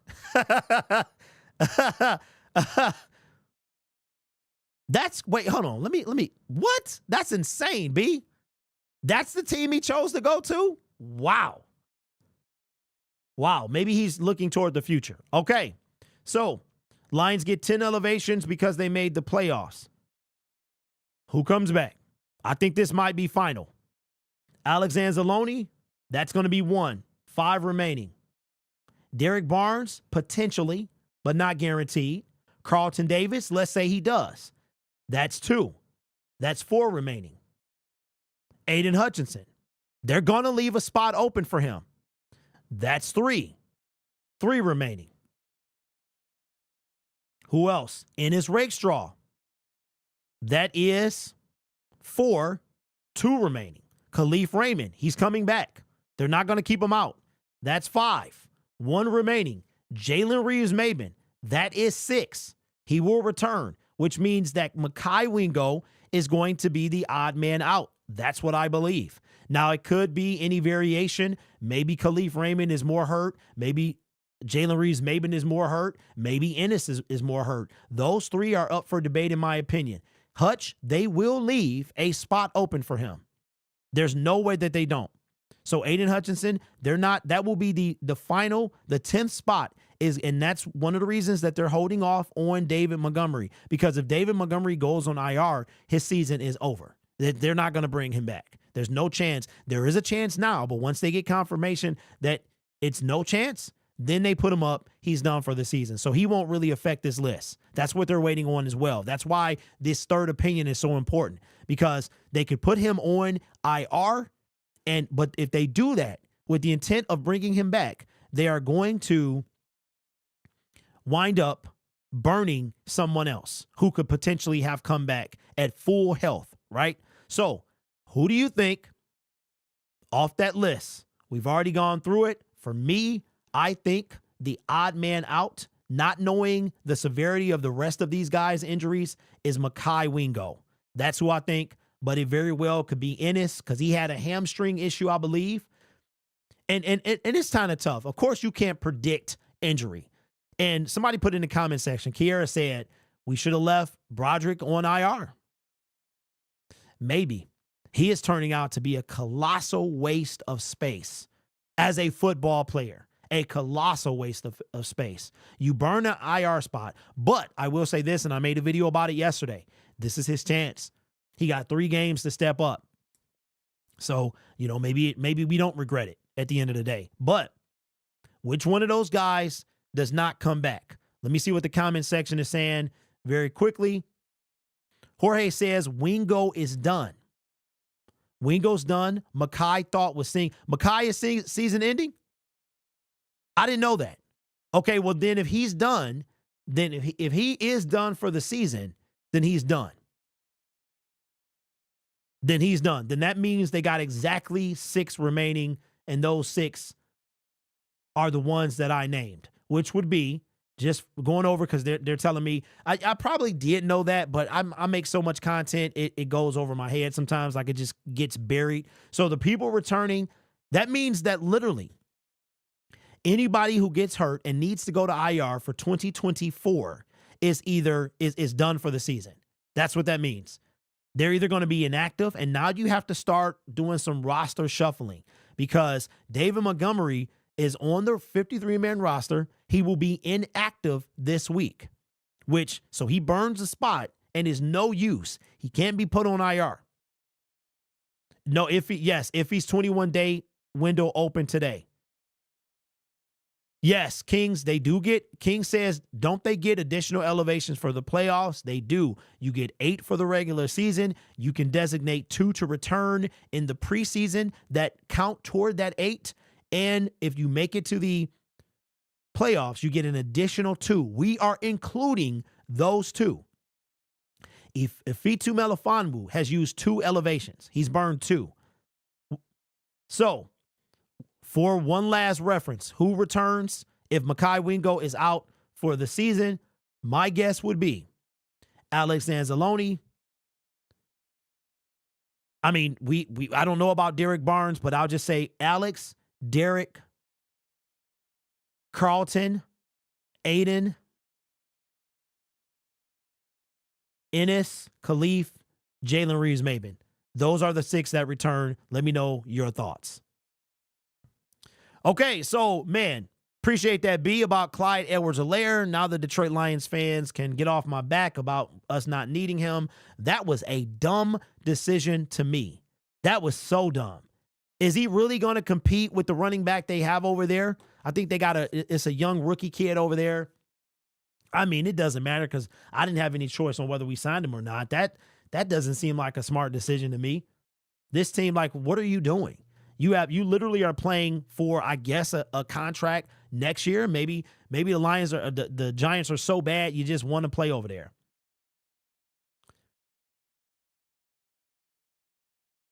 Lions Instagram page had practice picks up and Broderick was in there standing straight up. The guy not getting it.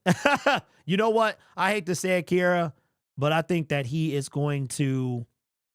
I think he's going to be a wash. It would be nice to have Barnes, but I think it's Kaminsky. Hey, did you miss? Dan Campbell said that he's most likely done for the season. You must have missed that. Hey, okay. Did y'all really think Davis have a wired jaw for Christmas? I feel bad for him. Can't eat food for the holiday. Yeah. You know what? The worst thing about that to me would be not being able to talk. Like, that would be, and then I'm like, okay, you can't brush your teeth probably, right? But will it matter? Because you won't be talking to nobody, but you can't brush your teeth. You probably, you can't even, okay. So I'm assuming, and I know this is a random thing, but somebody, B's bro. So if you broke your jaw and your jaw is wired shut, you can't really goggle, right? Because you're going to, now you're choking. You can't really use the throat muscles unless you can open your mouth. So I'm guessing there's probably, I would assume there's some type of spray, like I use a water pick at night, and you have to hold your mouth over the sink so the water can run out. So I would imagine that they would probably say get a water pick because you can still access the teeth, or if you still need to get bacteria. And can you still brush your teeth? Like, I mean, I guess you can, but you can't get up all in the teeth. So I'm wondering how that is going to go. Hey, absolutely. And everybody, smoothies for a month. Hey, listen, I will be having a smoothie directly after this stream. My wife bought me a Ninja I asked for it for our 8th anniversary last year, and I love it. I was using it every day. It is awesome. I would recommend a Ninja to anybody. That mug is awesome. You can put it on this little blend. Oh, is there a Ninja affiliate link I can use? Anyway, that's the show, ladies and gentlemen. But yes, I do think about Through the Wire, Kanye West. I remember when I first heard him, I heard the song before I knew his story, and I'm like, who is this dude? Think about this. Kanye West created mumble rap. Think about it. Kanye West is responsible for mumble rap, because if he don't do the Wire, I mean, who knows? Is mumble rap a thing? You know what I'm saying? Because he was mumbling in that whole thing. But I'm like, do you think? I want everybody. I don't know what it is, Phil. It sits on the counter. It has the the big container though. It ain't the mini one. It can burn. It came with the mini one, but it's not the mini. It's got the big container thing on it. But okay, so here's a challenge. Derek, you have to cut to yourself. Wait, what? Cut to myself? So we go live, Kevin, every Monday, Wednesday, and Friday on this channel. The times are random though, because we're gonna buckle down on the time in the off season. It'll be a consistent time every day, when we go live. So we're gonna do that. No, it was a joke. It was a joke about Kanye. Bruh. Hello there. It's a beautiful day for the neighbor. Wow, thank you, Kira. What the heck? I thought I was on. You know what? That means it's time to end the show. But all right, so here's everybody's homework assignment. I want you to try to rap Through the Wire by Kanye West without opening your mouth. I don't know if you've ever done that, but when I hear it, sometimes I will try. And I was like, holy smoke. It is extremely difficult to try to rap Through the Wire, period. But rap Through the Wire if you know the words, okay? Or you got the lyrics. You can pull them up on iTunes. Rap Through the Wire without opening your mouth. See how hard it was. I know Kanye in a different space now. He just, I don't know what happened, right? But he was definitely, that was a tough thing to do. It really was, man. Anyway. Hey, Jorge, are you serious? Wait, okay, well, what? Said that the smoothies will hurt Davis' muscle mass.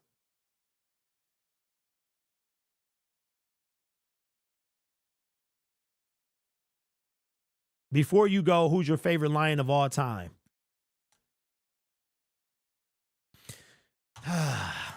Okay. So I'm going to say something controversial. I don't have a favorite Lion. I love the team. I love the team too much. The person that got me watching football was Barry Sanders. So if I had to pick one, I guess it would have to be Barry. But I love the team too much to have a favorite Lion. No, Jorge, I'm not watching nothing. I ain't watching. This ain't no disrespect. Okay, so no, I'm not capping. I'm not capping. Hey, bees. Okay, so if you, yes, they make protein shakes. Okay, so, well, that might come from a guy who appears not to work out at all, but Carlton Davis' muscle mass may be hurt, no doubt. He can't eat solid food. However, there are people that eat solid food or can't eat solid food, and they have meal replacement situations, right? I myself take a protein powder that he's probably going to have a lot of protein shakes. Will it hurt his muscle mass? Probably. I mean, because what helps that as well is working out.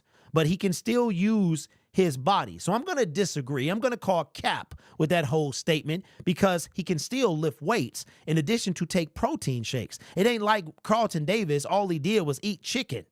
Come on, bro. Come on, bro.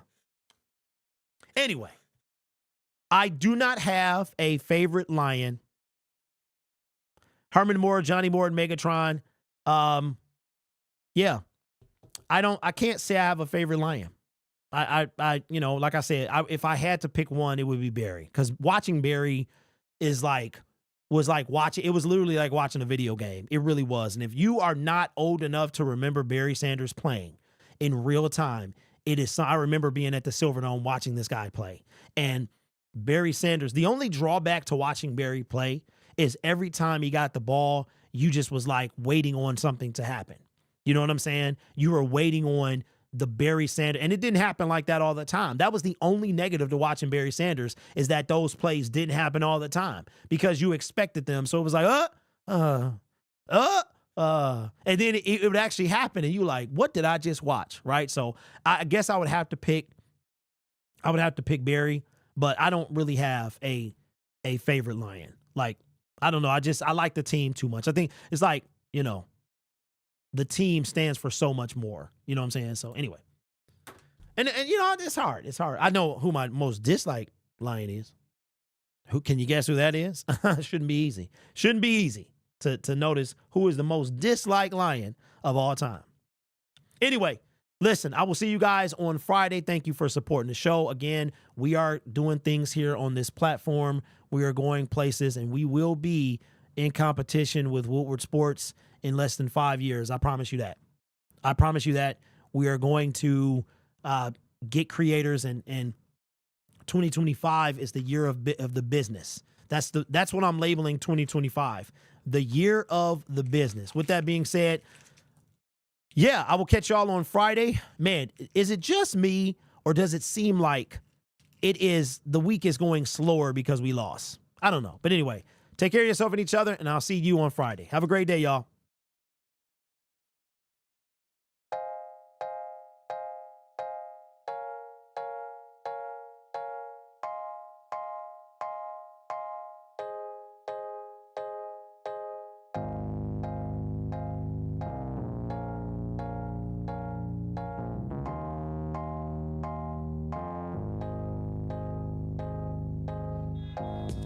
Hello, hello, good morning.